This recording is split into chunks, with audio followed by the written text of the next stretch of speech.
असे नातेच बरं का, हे नातेच, हे नाते संबंध आहे, बरोबर आहे. मग पती आणि पत्नी हे पण नातं आहे. बाप वाराचं महत्व, फादर्स डेचं महत्व पाहत असताना बाप केव्हा होतो, बाप केव्हा होतो, पती पत्नीत आहेत, परंतु बाप केव्हा होतो, ज्यावेळेस त्याला बाळ होतं तेव्हा त्याला बाप होण्याचा सन्मान मिळतो, बरोबर आहे की नाही. आणि मग बाळ झाल्यावर त्याला बाप म्हणू लागतात. याचा मुलगा आहे, ती त्याची मुलगी आहे, याच्या बापाचं नाव आहे, हिच्या बापाचं नाव, बरोबर आहे की नाही. भाषा कळते का तुम्हाला. पती आणि पत्नीचं नातं, मुला मुलीचं नातं, बहीण भावाचं नातं, सासू सुनाचं नातं, सासरा जावईचं नातं, बहीण भावांचं नातं, हे नाते संबंध आहेत. हे नातेसंबंध पाहत असताना पती आणि पत्नी जेव्हा त्यांना सुंदरसं बाळ होतं, मग ते बाळ झाल्यानंतर त्यांना बाप होण्याचा अधिकार प्राप्त होतो, त्याला बाप म्हणतात, बरोबर आहे. बाप वाराचं महत्व, फादर्स डेचं महत्व पाहत असताना 4 पॉइंट मी तुम्हाला या ठिकाणी सांगितलेले आहेत. नंबर 1, आई वडिलांचा आदर आणि महत्व, आई वडिलांचा आदर, बापाचे कर्तव्य, आणि पवित्र बायबलमध्ये काही बाप आणि काही मुलं आहेत, त्यांचं महत्व आणि गांभीर्य काय होतं, काय आहे, आजचे लेकरं काय आहेत, आजचे बाप काय आहे. मागील काळामध्ये, मागील काही महिन्यापूर्वी आपण आईवार, मदर्स डे आपण पाळलेला आहे. आईला किती महत्व आहे, आईचा किती सन्मान असला पाहिजे, आईचं किती मोठं पावित्र्य आहे जगामध्ये. आई वडील एक दैवताप्रमाणे आहेत, सासू असो की सासरा असो, ती देखील आई वडिलांप्रमाणेच आहे, लक्षात घ्या. आणि म्हणून मायवार पाहत असताना आपण पाहिलेलं आहे, एकदा मुलगीची भूमिका तिला घरामध्ये घ्यावं लागते, मुलगी म्हणून तिला राहावं लागतं. मुलगी आई वडिलांचा सर्व प्रकारची काळजी घेत असते, आई वडिलांची सुख दुःख पाहत असते. कालांतराने तिला सुद्धा एक बहीण होते किंवा भाऊ होतो, ते बहीण भाऊ तयार होतात. मग त्या बहिणीला आपल्या भावाची काळजी आणि घरातली काळजी ती घेते. तीच मुलगी काही दिवसांनी पत्नी होते. पहा, तिसरी स्टेप, पत्नी होते, तिला पती होतो, बरोबर की नाही. आणि मग ती काही दिवसांनी माता होते, माता होते. पातीला किती भूमिकेतून जावं लागतं स्त्रीला, त्या आईला किती भूमिकेतून जावं लागतं. नंबर 1 मुलगी, नंबर 2 बहीण, नंबर 3 पत्नी, नंबर 4 ती माता होते, आई होते, आणि नंतर आजी होते, आणि नंतर शिक्षिका होते. सगळे नातवंड घेऊन समोर बसते आणि मग राजाच्या राणीच्या गोष्टी सांगत असते, जुने अनुभव सांगत असते. ही त्या स्त्रीची, त्या मातेची, मायवारचं महत्व आम्ही मागे पाहिलं असेल. असे बरेच विषय आहेत, परंतु आज पाहणार होता मी फादर्स डे, बापाचा एक सुंदरचा सन्माननीय दिवस. पवित्र बायबलमध्ये तुम्ही आता वाचलेला आहे. कितवी आज्ञा आहे, बापाचा मान राख. आपल्या बोर्डवर आहे पहा, कितवी आज्ञा आहे, पहा ना तिकडं, सांगा ना मग मला, किती आज्ञा आहे. हा, 37 वर्षापासून हा बोर्ड लावलेला आहे. 37 वर्षापासून प्रेषितांचा मतांगीकार आहे का नाही. तर किती आज्ञा कोणाचे पाठ आहेत आता काही विचारणार नाही, ओके. परंतु 5वी आज्ञा पवित्र बायबलमध्ये अशी आहे की आई बापाचा मान राख, त्यांचा सन्मान कर, कारण ते केल्याने तुझं कल्याण आहे, हे असं परमेश्वराने दिलेलं अभिवचन आहे. असे आहे की नाही त्या ठिकाणी. पहिली आज्ञा ती असं म्हटलेलं पाहिजे, वाच वाच माय काय म्हटलं त्या ठिकाणी, हे तुझ्या हातातला बायबल वाच वाच. आपल्या बापाचा वाईचा, आपल्या आईचा मान राख.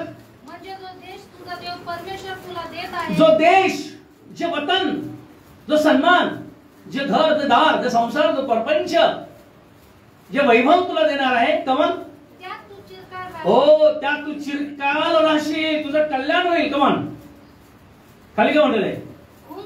हा, आता ती नंतरची आज्ञा चालू झालेली आहे. इफिसकरस पत्र याचा 6वा अध्याय आणि 2-3 वचनामध्ये म्हटलेलं आहे. पहा, आई बापाचा मान राख आणि देवाने जे अभिवचन तुझ्यासाठी दिलेलं आहे ते अभिवचन देव पूर्ण करणार आहे. काय करणार आहे की तो तुझं कल्याण करणार आहे. आई बापाचा सन्मान कर. बापाचा आजचा महत्वाचा दिवस आहे. मुलींनो अगदी काळजीपूर्वक तुम्ही या गोष्टीकडे लक्ष द्या. सापडतंय का? इफिसकरांचं पत्र याचा 6वा अध्याय 3 आणि 2 आणि 3 वाच माया. आपला बाप व आपली आई यांचा मान राख यासाठी की तुझे कल्याण व्हावे व तू पृथ्वीवर अरे बापरे दीर्घ आयुष्य तुला मिळावं, तुझं कल्याण व्हावं. हा अभिवचन देवाचं अभिवचन असलेली ही पहिली आज्ञा आहे. लेकरांनो कान खोल के सुनो. पहिली आज्ञा आहे. देव त्याचं अभिवचन कधी मोडत नाही. माणूस एकमेकाचे पैज किंवा दिलेले शब्द मोडतो, लगेच बदली करतो, पलटी होतो लगेच. पण देव कधी पलटी करत नाही. अभिवचन दिला पूर्ण करणारा देव आहे. मग याचं महत्व आम्ही समजून घेतलं पाहिजे.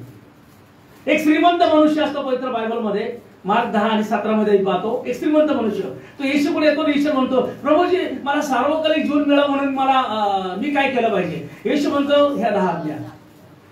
परमेश्वराचा सन्मान कर, मूर्ती पूजा करू नको, खून करू नको, हे करू नको, व्यभिचार करू नको, चोरी करू नको, सगळं करत आलो. आई बापाचा सन्मान कर, सगळं करत आलो. एक काम कर, जर तुला सार्वकालिक जीवन पाहिजे असेल हे सगळं सोडून दे माझ्या मागे. तरुण श्रीमंत तरुण येशूला सोडतो पण त्याच्या मागे जात नाही. लक्षात, येशूला सोडतो पण त्याच्या मागे जात नाही. कारण त्याला हे सगळ्या गोष्टी जगिक सोडायला नको वाटतं. आणि त्या ठिकाणी सार्वकालिक जीवन, अनंत काळचं जीवन परमेश्वराने त्याच्यासाठी देऊ केलं होतं. त्यांनी ते नाकारलं, ठोकारलं.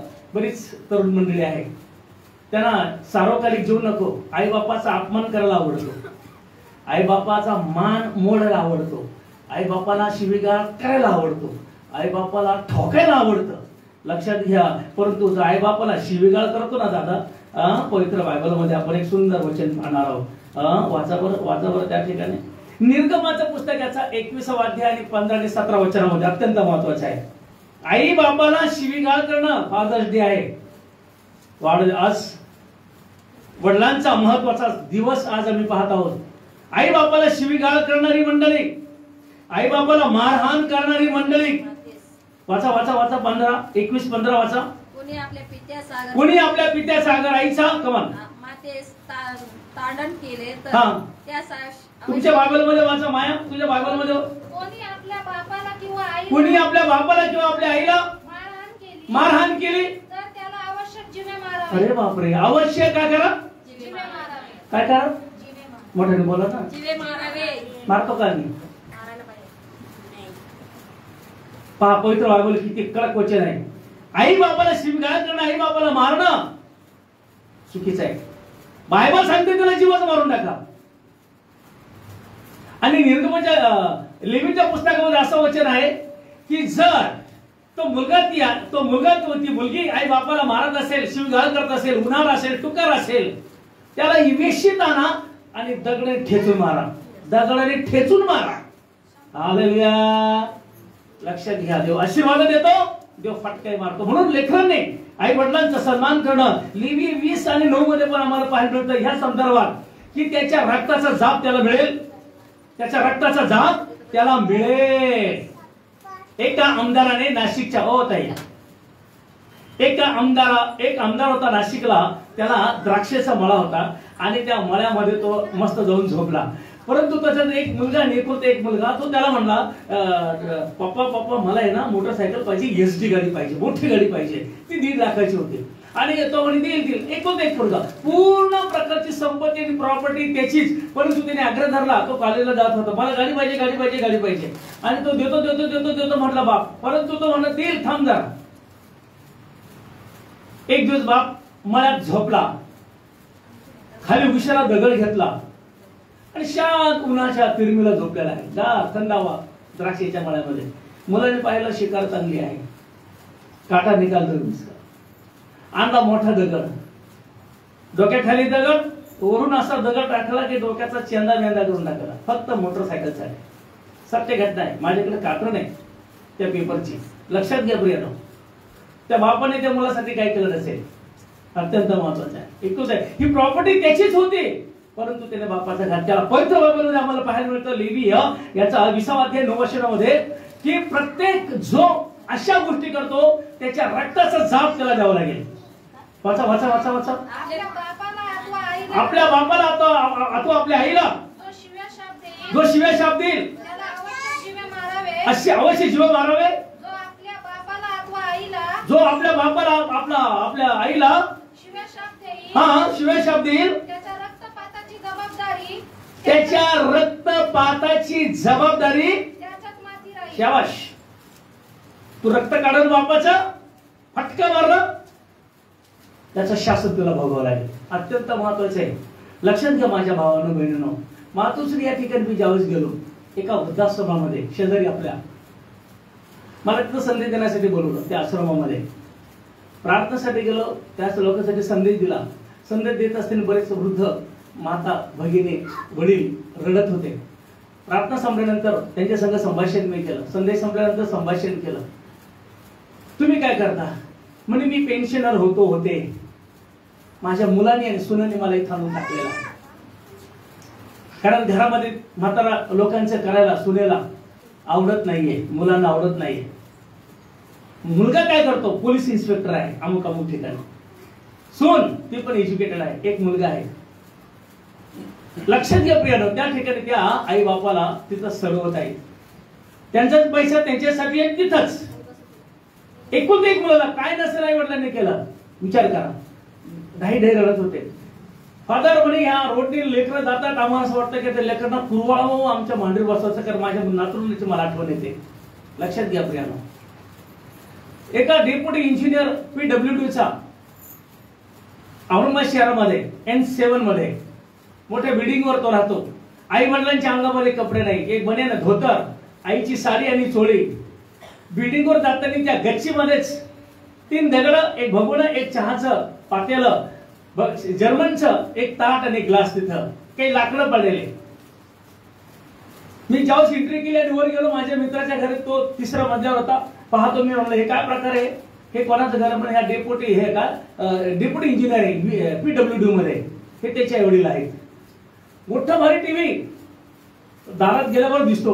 मोठमोठे फर्निचर सोफे वगैरे. आई वडील तिकडे आहेत.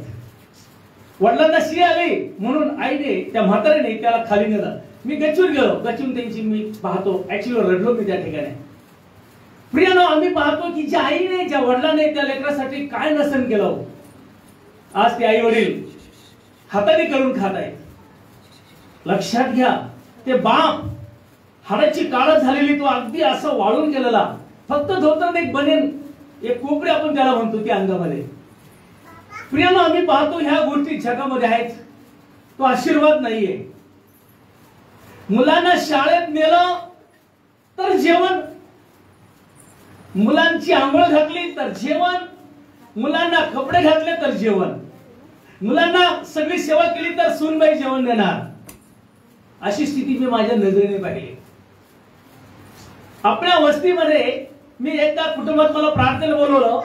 मी आतमध्ये चाललेलो आहे घरामध्ये. इकडे डाबरमॅन कुत्र, इकडे आई वडील. आई वडिलांच्या अशी शिसूची वास येऊ लागला. कुत्र्याकडे मात्र येत नव्हता. कुत्र्याला गादी, त्याच्यासाठी जेवण स्पेशल.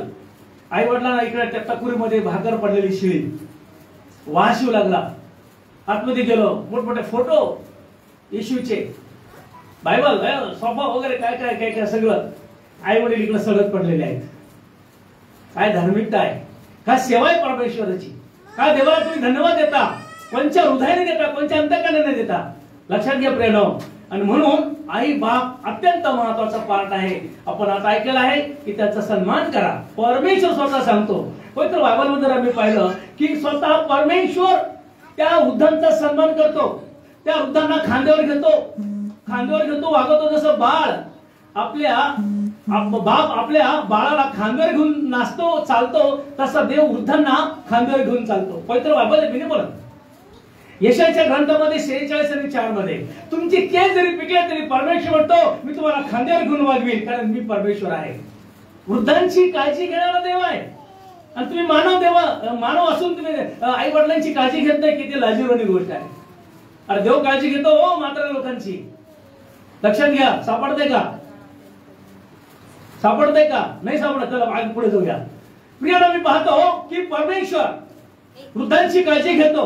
अजून एक वचन जर पाहिलं लिव्हिया 19 आणि 32 मध्ये, पिकलेल्या केसासमोर उभे राहा. बाप रे, पिकलेले केस, अनुभवी केस, पिकलेले केस, 4 उन्हाळ्या पावसाळ्यात खाल्लेले केस, ज्ञान बुद्धी असलेले केस, उन्हाने पांढरे होत नाहीयेत. परत आई वडिलांना मुलं म्हणतात, आम्हाला माहिती तुम्हाला काय येतंय, तुम्ही असे, तुम्ही तसे, तुम्ही अमुक आहे, तुम्ही धमुक आहे. बरोबर आहे का नाही? अजिबात नाही. लक्षात घ्या, देव असं आम्हाला वचन या ठिकाणी देत आहे. इलिवी सापडता का? 19 आणि 32 सापडता का? पिकलेल्या केसासमोर उठून उभा राहा. पिकलेल्या केसासमोर उठून उभा राहा. सन्मान करा. पालक असो, वडील असो, सन्मानित कुठली व्यक्ती असो, बाप असो, सन्मान कर. कमान. वृद्धांना मान दे. अरे म्हाताऱ्यांना मान द्या, वृद्धांना मान द्या. बस मध्ये चालू असताना त्यांना बसवा, आपण उभे राहा. अडचणीत वृद्ध आहेत, मदत करा. लक्षात घ्या, वृद्धांना सन्मान करा. कमान. आपल्या देवाचं भय बाळगा. आपल्या देवाचं भय बाळग. मी परमेश्वर आहे. मी परमेश्वर आहे. अहो, ज्याला देवाचं भयच नाही त्याला बापाचं आईचं काय भय राहणार आहे? हालेलुया. ज्याला देवाचंच भय नाही, देवाचं सन्मान, काही आज्ञेचं पालन नाही, त्याला बापाचं काय आदर असणार आहे? त्यांना काय पाळखाचं आणि त्यांना काय देवाच्या लोकांचा सन्मान असणार आहे? लक्षात घ्या माझ्या भावांना, बहिणींनो.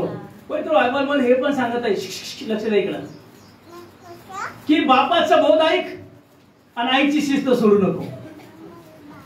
नीतिसूत्र याचा 1 अध्याय 8 आणि 9 वचनामध्ये, बापाचा बोध ऐक. अरे बाप काय सांगतो मला त्यांचं ऐक.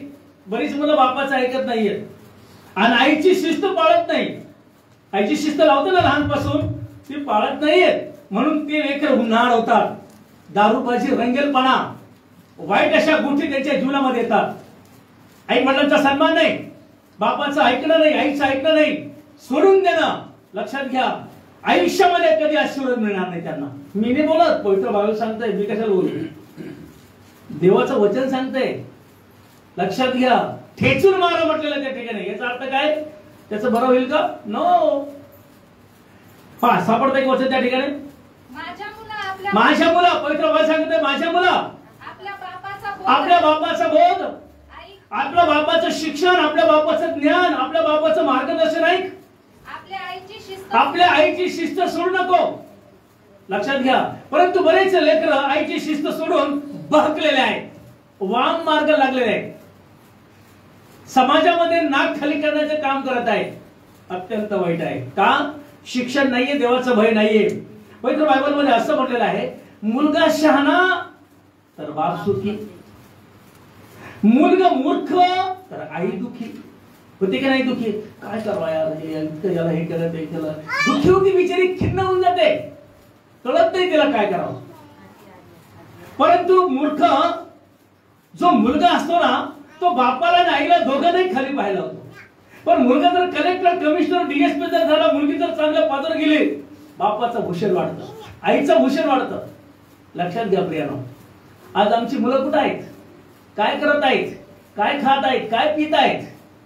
आम्ही रोज त्यांना पैसे देतो, 100, 200, 150, 100, 200, 150 घे आणि नंगानाच कर. काही खायचे ते खा. कसेही मित्र मंडळी तू गोळा कर, पंचायत धाब्यावर जा. आम्ही पाहतो का त्यांना? नो. आमचा मुलगा किती वाजता घरी येतो आम्ही पाहत नाहीये. आमची मुलगी किती वाजता घरी येते आम्ही पाहत नाही.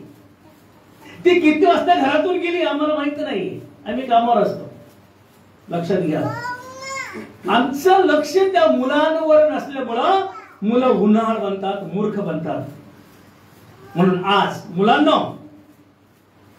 पश्चातापाची गरज आहे. मुलांना समजेल, मुलांना पश्चातापाची गरज. जर आतापर्यंत जर चुकलं असेल, गुडघा टेका, रडा, आक्रोश करा, देवाकडे म्हणा, प्रभू मला क्षमा कर. ज्याप्रमाणे तो उदळ पुत्र म्हणतो, हा बापाची सगळी संपत्ती तो नाश करून टाकतो, कसबीने बरोबर खातो, काय काय सगळं संपून येतो आणि मग तो त्या डुकरांच्या कळपामध्ये बसून विचार करत बसतो. अंगाला आंघोळ नाही, कपडे घाण झालेले आहेत, फाटलेले आहेत, केस वाढलेले आहेत, अंगाचा वास येत आहे, डुकरामध्ये जे खातात ते तो खातो आणि मग दगडावर बसून विचार करत असतो, ओ प्रभू मी आता माझ्या बाबाच्या घरी जाईल.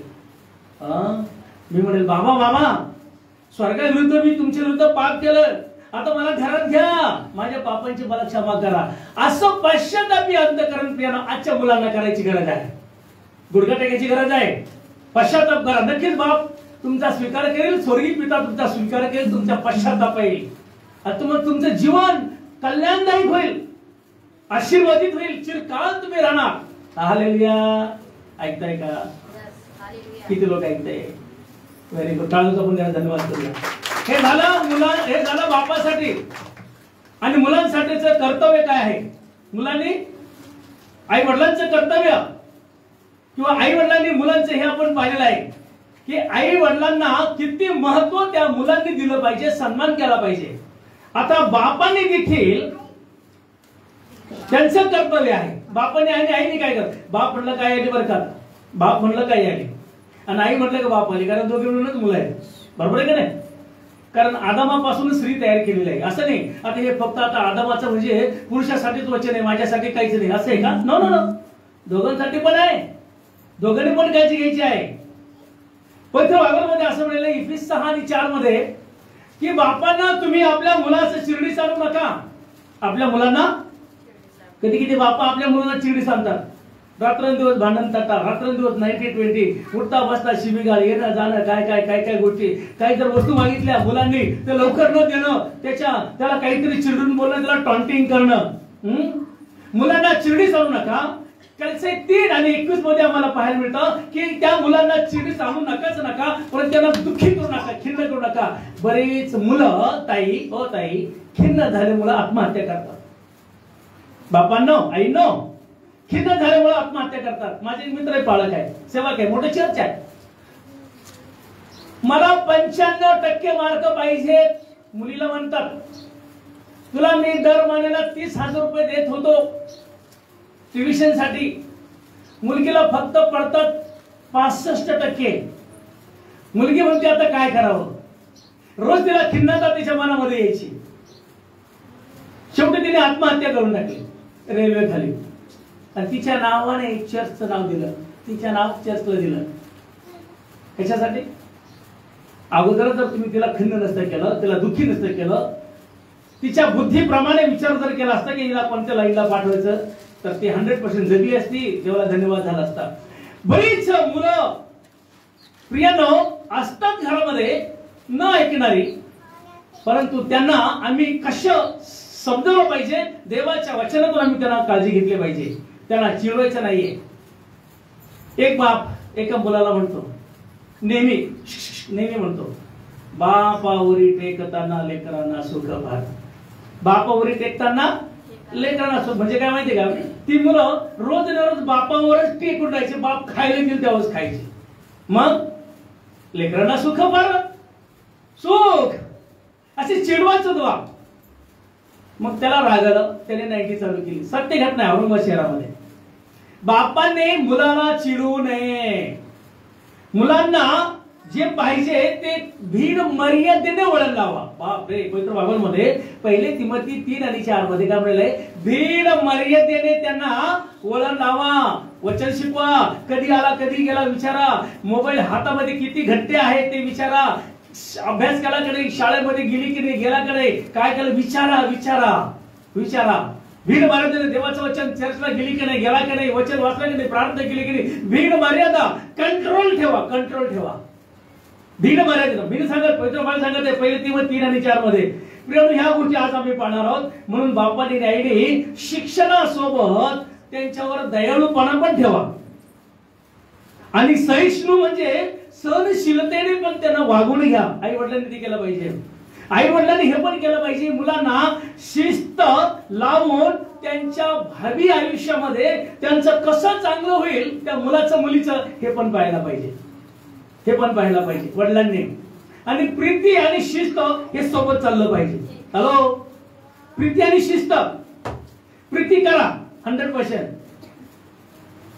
प्रीती करा, प्रेम करा. ज्या गोष्टी पाहिजे त्या गोष्टी त्यांना द्या. प्रीती करा. बरेच बाप आहे फक्त प्रीती करतात. लेकराचे पाहिजे काजू बदाम काय खायला प्यायला, पैसा अडका, गाड्या घोड्या सगळं देतात. प्रेम करतात. शिस्त लावत नाहीत. शिस्त न लावल्याने ते उन्हाळ होऊन जातात. बरेच बाप असे आहेत असं काय मारतात, खूप शिस्त लावतात पण प्रेम करत नाहीत. प्रेम करत नाही. अहो दोन्ही पण चालू द्या, दोन्ही चाकं चालू द्या. प्रीतीचं आणि प्रेमाचं लक्षात घ्या आणि शिस्तीचं चाक चालू द्या. बरोबर ते ट्रॅकवर चालते. फक्त प्रीतीच करायची नाही, फक्त शिस्तच लावायचं नाही. ह्या दोन्ही गोष्टी आई बापाने केल्या पाहिजे. नीती 13 आणि 24 मध्ये आम्ही असं म्हटलेलं आहे पवित्र बायबल मध्ये की तुझा मुलगा जर चुकत असलेला, ओ दादा तुमचा मुलगा जर चुकत असलेला त्याला काय कर, छिडी मार. छिडी म्हणजे काय? छिडीचा अर्थ काय? छिडीचा अर्थ काय? हा काय? काठी. बरोबर, छिडीचा अर्थ काठी. बरोबर, काठी. अजून काय अर्थ आहे? शिस्त. शिस्त लाव, शिक्षा. बरोबर की नाही? आई बापाने आपल्या मुलाला शिस्त लावली पाहिजे, छडी मारलीच पाहिजे. जो बाप आपल्या आईला, आपल्या जो आई जो बाप आपल्या मुलाला छडी मारत नाही, शिस्त लावत नाही, तो त्याचा वैरी असं म्हटलेलं. बाप दुश्मन. कधी कधी काही आई काय म्हणतात, चार मुलीवर एक मुलगा झाला मग त्याला कशाला मारावं? 4 मुलीवर एक मुलगा, 4 मुलावर एक मुलगी झाली, आम्ही कसं काय त्याला मारावं? असं होतं की नाही? एक होती एकच आहे, कसं काय मारावं? दोघे जणच आहे, कसं काय मारावं ना? जर तुम्ही तिथं तुम्ही छिडी आवारला ना तर तुमच्या मुलाचे तुम्ही दुश्मन व्हाल. लक्षात घ्या. चुकला त्याशच मारा म्हणजे त्याला समजेल की मी चूक केलेली आहे. बरेच आई वडील आपल्या मुलांना काय करतात, चूक पदराखाली घेतात. आई सांगत नाही बापाला, बाप सांगत नाही आईला, पत्नी सांगत नाही पतीला, पती सांगत नाही पतीला लेकरांनी काय चूक केलेली आहे. आणि ते लेकरू कालांतराने समाजामधून, मंडळीमधून, कुटुंबामधून, परिवारामधून नाश पावतो, आत्महत्या करतं, जीवनाचं संपवून टाकतं. आई वडील त्याला दोषी आहेत. लक्षात घ्या. आज बापवारेवर का बापांना, आईंना पण तो संदेश आहे, नुसतं बापांनाच नाही. तर आम्ही या गोष्टी करत नाही म्हणून आमच्या कुटुंबामध्ये शांती आणि आनंद नाहीये. अरे छेडी मार म्हटलं, अनुमान करू नकोस. काय म्हणलं वचन त्या ठिकाणी? नीती 23 आणि 13 आणि 14 मध्ये अनुमान करू नको, मार, हायगाई करू नको, मार. पण असं मार की त्याला दवाखान्यात ऍडमिट झाला पाहिजे. असं मार का? एका फाटक्यात कोम्यात गेला पाहिजे असं मार का? कोम्यात नाही, खाली मार, पोटरीला मारा, फटका असा मारा छेडी की त्याला वेदना झाल्या पाहिजे. असं भुक्या मारू नका. लक्षात घ्या. असं पण पवित्र बायबल आहे. अनुमान करू नको. तो मारल्याने तो मरत नाहीये आणि त्याला अधोलोकापासून वाचव. अधोलोकापासून वाचव.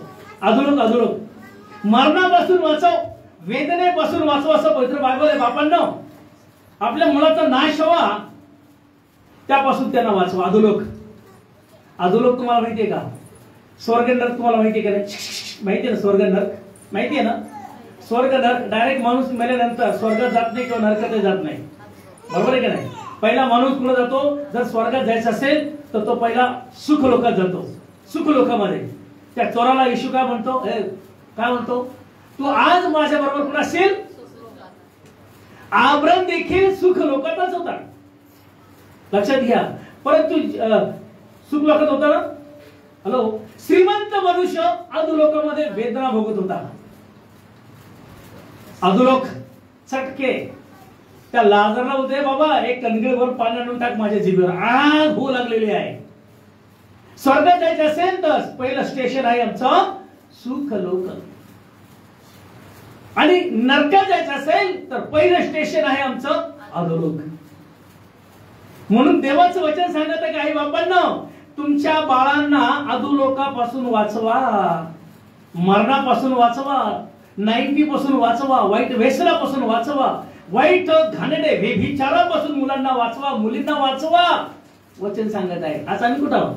लक्षात घ्या. बापांचं हे कर्तव्य आहे. आणि म्हणून प्रियानो, पवित्र बायबल मध्ये नीती 22 आणि 6 मध्ये असं म्हणलेलं आहे माया त्या ठिकाणी की बापांना असे शिक्षण द्या की म्हातारपणापर्यंत ते देवाच्या वचनापासून सरकणार नाही. वृद्धकाळात ते वाचलंय का? वाचता का?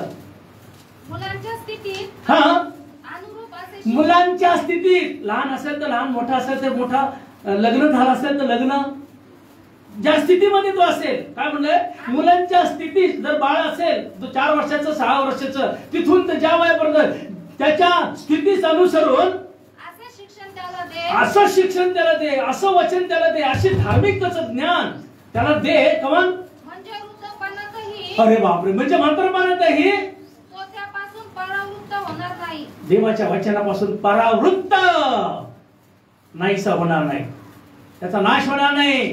शिक्षण द्या बापांनो, आईंनो, अत्यंत महत्वाचं आहे. पियानो पवित्र बायबल मध्ये शेवटचा पॉईंट माझा संपला. काय म्हणते ठिकाणी की पवित्र बायबल मध्ये अब्रामाला देखील मुलगा होता, सारेला अब्रामाला इसाक नावाचा, बरोबर का नाही? तो इसाक आई वडिलांच्या आज्ञेमध्ये राहायचा, आज्ञाधारक होता आणि त्याच्यामध्ये देवाचा भय होता. हात पाय बांधेपर्यंत, हातात बापाने सुरा घेईपर्यंत पडून होता त्या लाकडावर. लक्षात घ्या, बापाने त्याला वर चालवला. बापाला म्हणतो, बाबा आपल्याजवळ सुरा आहे, लाकडं आहे, क्वायता आहे, बकरू कुठे? बकरू कुठे तोडायला चाललंय? बाप म्हणतो पाहून दिन, चल. किती आज्ञाधारक पण त्या बाळामध्ये. आजची मुलं आहेत कशी आज्ञाधारक? अरे म्हटलं का लगेच का रे? अर्थ सोडता येईल. अरे म्हटलं का रे? असं एकदम ती भाषा चेंज होती मुलांची. लक्षात घ्या प्रियनो, आम्ही पाहतो की येली याजक, येली पाळक, त्यालाही 2 मुलं होते. आम्ही तर पहिले शमूएल याचा 2रा अध्याय आणि 22 ते 25 वचनामध्ये ते व्यभिचारी होते, घाणेरडे जीवन जगणारे होते. पवित्र मंदिरातील सगळ्या वस्तूंची नासधूस करणारे पाळकाची मुलं. देवाने असा शाप दिला, मागची पिढी आणि पुढची पिढी आशीर्वादित नाही, शापित होऊन जातील. येली, तुझं पूर्ण खानदान शापित होईल, कारण तू तुझ्या मुलांना वळण लावलेलं नाही. तुझी मुलं नाश पावलेले आहेत. पाळका, याजका, कान खोल के सुना. पाळक साहेबांनो, तुम्ही बाप आहात, काय करताय तुम्ही? काय तुमची मुलं कुठे? काय मैत्री आहे, काय जीवन आहे, कधी लक्ष दिले का? येली याजकासारखी आमची परिस्थिती होऊ नये. पाळकांनो, बापांनो. अहो, हेमा नावाचा एक द्रष्टा होता, एक राजाचा द्रष्टा होता. तो परमेश्वराच्या मंदिरामध्ये 14 मुलं आणि 3 मुली यांना घेऊन मंदिरामध्ये झांजा वाजवणं, सारंगी वाजवणं, विणा वाजवणं, गीत गाणं, असं ते 14 मुलं आणि 3 मुली करत होत्या. बाप रे. आणि आज आमचा एक मुलगा पेंटिकॉस्ट मध्ये, एक मुलगी CNI मध्ये, एक मुलगी RC मध्ये, एक मुलगा न्यू अपॉस्टोलिक मध्ये, सगळे तित्तर भित्तर खेळ आहे. ऐका, ऐक नाही. अरे हे तर 14 मुलं एकाच मंचावर होते, एकाच वेदीवर होते. 3च मुली एकाच वेदीवर गाणे गाऊन देवाचा संदेश, हेमान संदेश, तू तरी वाजवून परमेश्वराचा संदेश, आवाज, संगीत. आजची आई वडील काय करतायत? का चर्च मध्ये? कधी बाप येतो का? आई येते का? तो तिकडं संपलं. डिस्टर्ब कुटुंब आहे, कारण त्यांच्यामध्ये देवाचं भय नाही, आई वडिलांच्या आज्ञेचं पालन नाही. काही बाप रात्रंदिवस नशेमध्ये असतात. अरे बापरे, दिवसभर काम केलं, त्यांना उठवा. अंकुश खाते जालन्याहून आले ते. अच्छा, ऐकतात. अच्छा, डोळे झाकून ते ऐकतात की त्यांना म्हणजे एकाग्र मन करतात. मला वाटतं झोपले काय की तुम्ही. ओके, देवाला धन्यवाद. अशा म्हणजे ते बगळा कसं करतो? बगळा पाहिला? शाबाश. बगळा एकदा नदीच्या कडेला गेला ना, डोळे झाकून बसतो, पण तो डोळे झाकले नसते त्याचे डोळे झाकले दिसतो तसा, पण तसा नसतो तो. माली शिकार सटकन मारतो, तसं त्यांचे शिकार चालू आहे. डोळे झाकून ते वचन घेत आहे. Very good. असं थोडस लक्ष इकडे गेलं माझं. तर प्रिय बाप, असे आहेत काही जगामध्ये. शेवटचं वचन आहे माझं. दिवसभर कामात कसे करतात आणि मग संध्याकाळी गेल्यानंतर बापरे, आता लय इतकं थकलो ना, आता 90 पाहिजे. 90 पाहिजे, काहीतरी विश्रांती. नो, हे चोचले जिभेचे. लक्षात घ्या. आणि मग पवित्र बायबल मध्ये यशया 55:2 आणि 3 मध्ये देवाचं वचन आहे, ज्याने काय जे अन्न नाही त्याला पैसा देऊ नका. नाही की तंबाखू, बारगुटका पैसा हे अन्न आहे का, भाकर आहे का? मला सांगा, लवकर सांगा. बापांनो, आईचा काही संबंध नाही. बापांनो, मुलांना, अरे बार गुटखा तंबाखू 90 ही भाकर आहे का? जर आहे तर मग असे भगुने खा, एवढ्या मुठीची मुठी खा. कुठं जावं लागेल तुम्हाला? कुठं जावं लागेल? पडेगावला तुमची यात्रा करावी लागेल. कब्रस्तान मध्ये 50 बाटल्या 10 बाटल्या जरी तुम्ही दारू पिलात अन्न म्हणून, तुमचा नाश होईल. तंबाखू, बार गुटखा खाणाऱ्यांनो, मुलांनो, आई बापांनो, नो, ज्याने तुम्हाला तृप्ती होत नाही खाऊ नका, पोट भरते ते खाऊ नका. नंबर 1. नंबर 2, ज्याने तुम्ही श्रम करता, ज्याच्यासाठी तुम्ही श्रम करता, घाम गाळता, प्रियानो, अशा गोष्टीसाठी तुम्ही काही काबड कष्ट करू नका, कारण ते काही अन्न नाही येते. दारूबाजी अन्न नाही, त्यासाठी आम्हाला श्रम करून पैसा त्यामध्ये घालायचा नाही. असतंय का? सापडता का? यशया 55 2 आणि 3 वाचा. जे अन्न नाही, अरे जे अन्न नाही, हे तंबाखू माल गुटखा अन्न नाही, त्यासाठी पैसा कशाला देता? कमान, अहो ज्यांनी पोटच भरत नाही. तुम्ही बोंबड्याची चटणी खा, ठेसा खा, अर्धी भाकरी खा, पटकन तुमचं पोट भरून तुम्ही झोपाल. बरोबर आहे का नाही? पण तंबाखू माल गुटखा हे अन्न नाहीये, त्यासाठी पैसा कशाला देता, श्रम कशाला करता? परंतु खाली काय म्हणाले? कमान, ज्याने तृप्ती होत नाही, खाली काय म्हणाले? पहा, माझे लक्षपूर्वक आहे. हा, देव म्हणतो माझं लक्षपूर्वक आहे का? उत्तमातला उत्तम खा दादा. काजू खा, बदाम खा, काजू खा, बदाम खा, पौष्टिक अन्न खा. बीडला माझा एक संदेश झाला बापूवारावर, बीड जिल्ह्यामध्ये एका चर्चमध्ये, मोठ्या चर्चमध्ये. आणि मग ते संदेश ऐकला सगळ्यांनी. आणि मग संदेश संपल्यानंतर एका भाऊने मला बोलवलं, म्हणे घरी चहा पिऊन जा बरं का. पाळेसाहेब तुम्ही येता बीडला, एकदा दोनदा आले, चहा पिले नाही, काही नाही, घरी आले नाही. घरी गेल्यानंतर त्यांनी एवढे मोठे काजू, एवढे बदाम, तुम्ही तर म्हटलं बदामाने काजू खा, आता खा काजू बदाम. लक्षात घ्या प्रियनो, मी जोकले बोललो, परंतु त्या ठिकाणी आम्ही पाहतो, आम्ही या घाणेरड्या गोष्टी खाण्यापेक्षा काय खाल्लं पाहिजे? आम्ही पौष्टिक अन्न खा. देवाचं वचन सांगतंय चांगलं कर. अरे नका बदाम काजत होतं, पण गरीबाचे बदाम शेंगदाणे खा, गुळ खा. विचार करा प्रियनो, आज आमचं जीवन काय आहे? घाणेरड्या गोष्टी खाऊन, घाणेरडे विचार, मुर्दाड खाऊन मुर्दाड विचार आमच्यामध्ये येतात. चांगलं खा, स्वच्छ खा, स्वादिष्ट खा. मी नाही सांगत, बायबल सांगतंय. आणि खाली काय म्हटलंय? उत्तम ते खा. आणि वाचा फटाफट.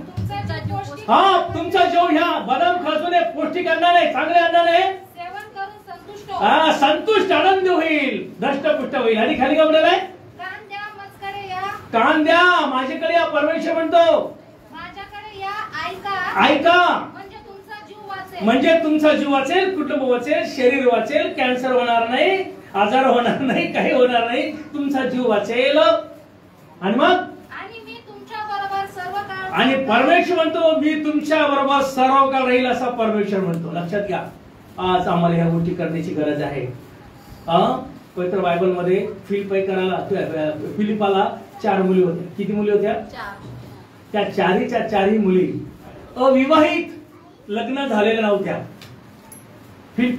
फिलिपाला लग्न झालेल्या नव्हत्या. त्या 4ही मुली ईश्वरी संदेश देत फिरत होत्या. बापरे, संदेश, सुवार्ता प्रसार. लग्न न झालेल्या तरुण मुली, 4च्या 4. आज आमची मुली काय करतात? आज आमची मुलं काय करतात? आज आम्ही स्वतः काय करतो? काही करत नाही. तेही कुटुंब आहे, तेही बाप आहे, तेही लेकर आहे. कारण बापाने जे वळण लावलं त्या वळणाला चाललेलं आहे. कालांतराने काही लेकरं जास्त ऍडव्हान्स होतात आणि काही काही गोष्टी चुकीच्या करतात. अत्यंत वाईट आहे. एक शिवाय आपण बाप होते, होता की नाही बाप? काय नाव बापाचं? Very good. योसेफ आणि मरिया, ज्याने आकाश आणि पृथ्वी निर्माण केली, जो 100% देव आणि 100% मानव, त्यांनी पण आम्हाला धडा शिकवला की आई बापाचा सन्मान करा. आई बापाच्या हाताखाली काम करत होता, सुताराचं काम करत होता योसेफ. आई पण घरात स्वयंपाक करत होती. येशू बाळ सगळं काय आईच्या हाताखाली करायचा, बापाच्या हाताखाली करायचं. हे शिक्षण त्याने आम्हाला दिलेलं आहे. काय आज आम्ही आई बापाच्या आज्ञेत आहोत का? वचन असं ऐकतो, आई बापाच्या आज्ञेत राहत होता. आज बापांनो, तुमचं कर्तव्य तुम्हाला पार पाडायचं आहे. मुलांनो, तुमचं कर्तव्य तुम्हाला पार पाडायचं आहे. तर आमच्या घरामध्ये शांती राहील, आमच्या घरामध्ये आनंद राहील, आमच्या घरामध्ये सुख राहील. म्हणून जर काही चुका झाल्या असतील बापांकडून, मुलांकडून, मुलींकडून, आईकडून, आज पश्चाताप करा. गुडघा टेका, गुडघा टेका. ताई, गुडघा टेका. देवाला म्हणा, देवा माझ्याकडून या गोष्टी चुकले, माझा संसार सुखाचा आनंदाचा राहावा म्हणून जे वचन आज मी ऐकलेलं आहे त्या वचनाप्रमाणे मला अनुकरण करण्यासाठी सहाय्य करा. आमेन. अशी प्रार्थना करा. यावेळेस मी तुमची वेळ मी पास्टर सेन आमच्यामध्ये आहेत, ते देखील 2 मिनिटं या ठिकाणी बोलतील. नंतर पास्टर अमोल पवित्र विधीकडे जाणार आहेत. मग आपल्या काही आलेले सन्मानित वडील जे आहेत त्यांचा आपण सन्मान करणार आहोत. हालेलुया. और हमने बहुत अच्छा संदेश सुना बिशप साहब के द्वारा। प्रभु का धन्यवाद उस सुंदर समय के लिए जो प्रभु ने दिया है। बिशप साहब का भी धन्यवाद देता हूँ जिन्होंने समय दिया है। और जैसे फादर्स डे के बारे में बिशप साहब ने बड़े विस्तार पूर्वक बताया, मतलब एक बाप होने का क्या जिम्मेदारी है, बच्चों को अपना पिता के तरफ क्या जिम्मेदारियां होना चाहिए, माताओं का क्या जिम्मेदारी होनी चाहिए, ये सब बड़े विस्तार पूर्वक प्रभु के दास ने बताया। मैं ज़्यादा कुछ नहीं बोलना चाहूँगा, लेकिन जिस प्रकार से हम बाइबल में पढ़ते हैं वहाँ पर अलग अलग ऐसे प्रभु के दास पाए जाते हैं जिन्होंने एक अच्छा पिता का हमारे लिए एक एग्जाम्पल दिया, उदाहरण दिया है ना। सबसे अच्छा उदाहरण है अब्राहम, जिन्होंने प्रभु की आज्ञा मानकर अपने बेटे को बलिदान करने के लिए लेके गया और उसके द्वारा विश्वास का पिता कहलाया।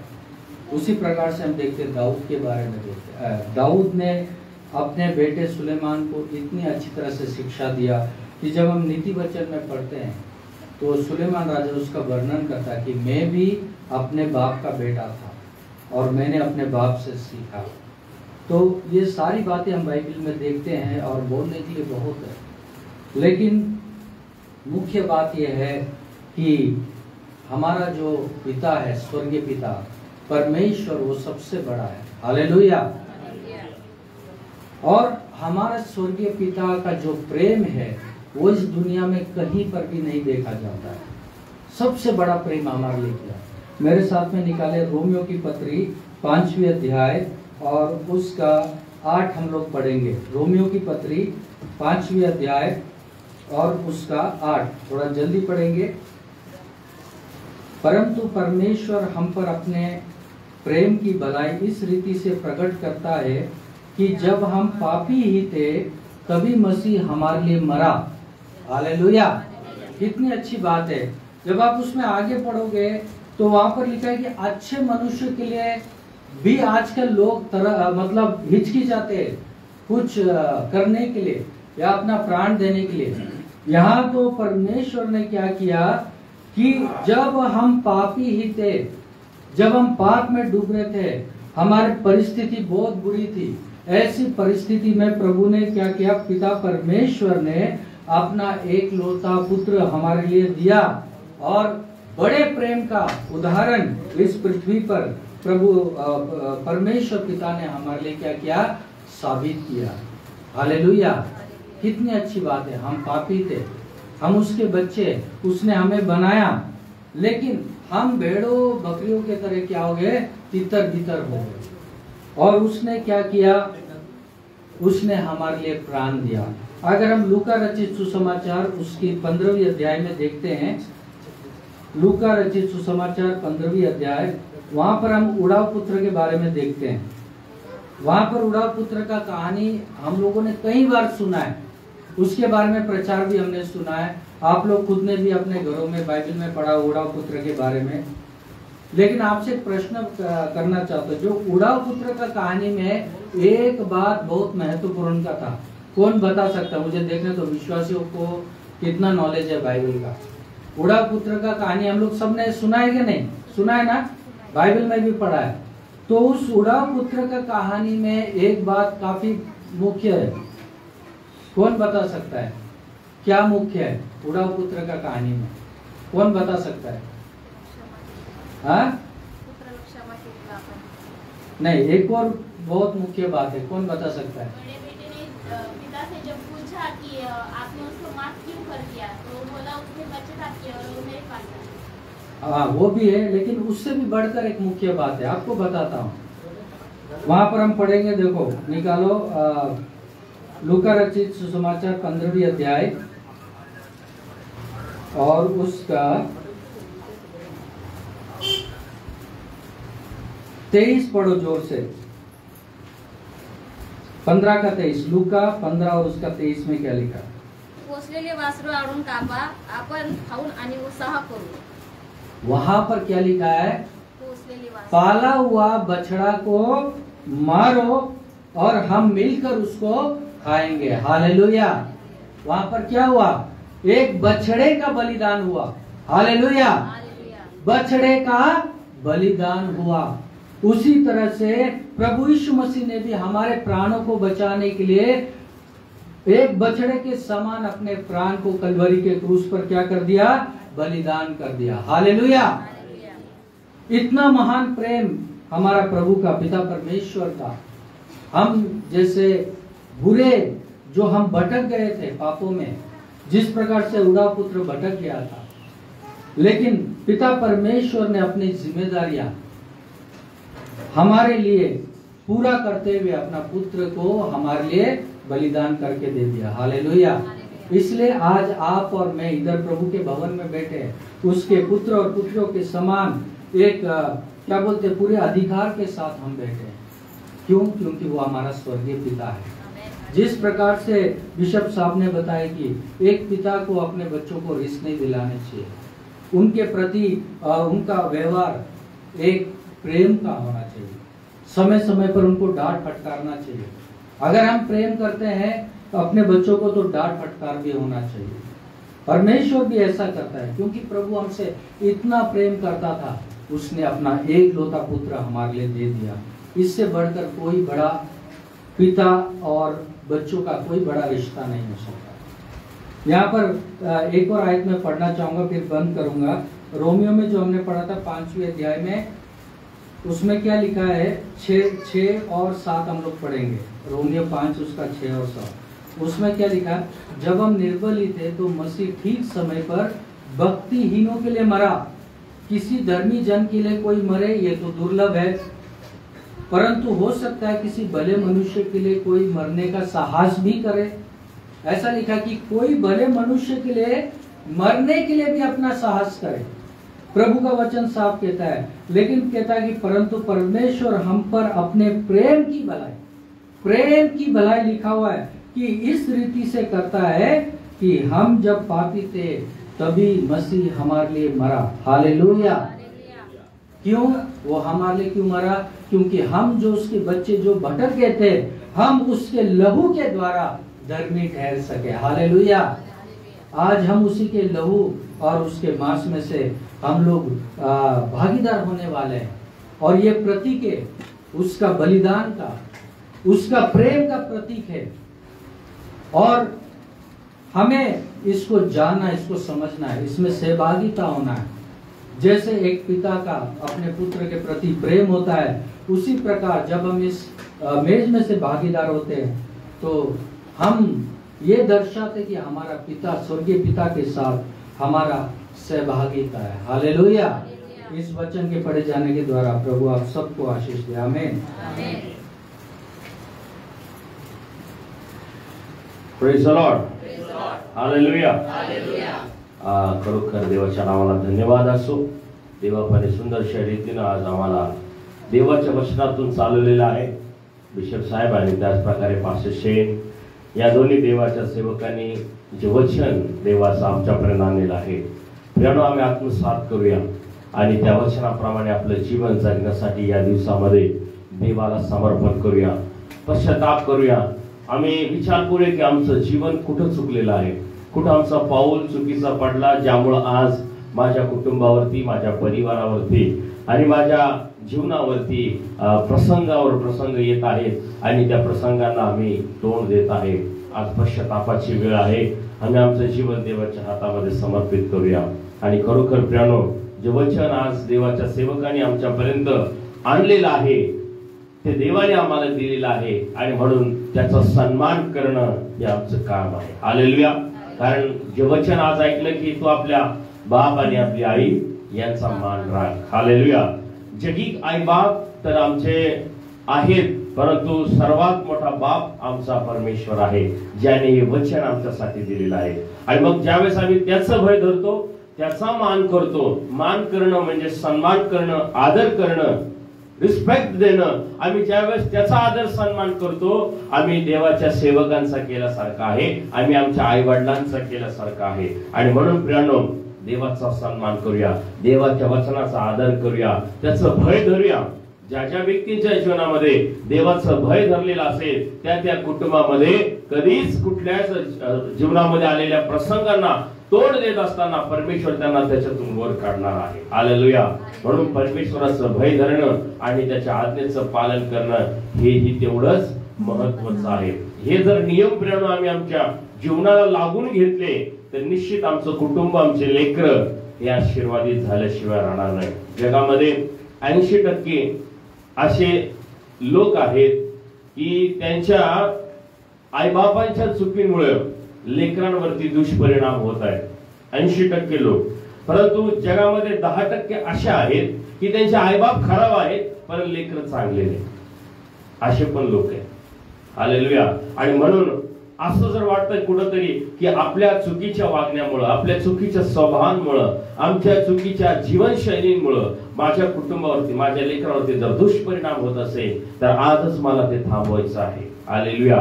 आज मला त्याच्यापासून दूर व्हायचं आहे आणि माझं कुटुंब मला आशीर्वादित करायचं आहे. आई बापांनो, आपलं कुटुंब आशीर्वादित करण्यासाठी देवाने तुम्हाला निवडलेलं आहे. Praise the Lord.